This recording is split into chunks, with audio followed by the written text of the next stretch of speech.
LDFിന്റെ നേതൃത്വത്തിൽ താമരക്കുളത്ത് ധർണ നടത്തി. ഡൽഹിയിൽ മുഖ്യമന്ത്രിയും മന്ത്രിമാരും നടത്തിയ സമരത്തിന് പിന്തുണയുമായാണ് ധർണ നടത്തിയത്.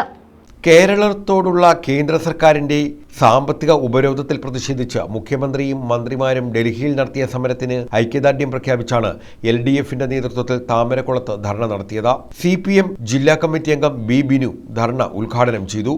നഗരമേഖലയിൽ നൽകുന്ന എത്ര രൂപയാണ്? 1 ലക്ഷം രൂപയാണ്. നമ്മൾ നൽകുന്നതോ നമ്മൾ പ്രധാനമന്ത്രി ആവാസ് യോജനയിൽ പ്രകാരം കേന്ദ്ര ഗവൺമെന്റിന്റെ ഈ നക്കാപ്പിച്ച പൈസ കൈപ്പറ്റിയിട്ടുള്ള 23,000 വീടുകൾ മാത്രമേ നിർമ്മിച്ചിട്ടുള്ളൂ.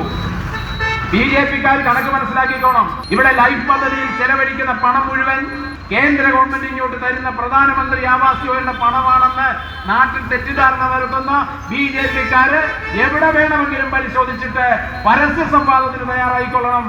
നിങ്ങൾ നൽകുന്ന നക്കാപ്പിച്ച പണം ഗ്രാമീണ മേഖലയിൽ 72,000-ഉം നഗരമേഖലയിൽ 1 ലക്ഷവുമാണ്.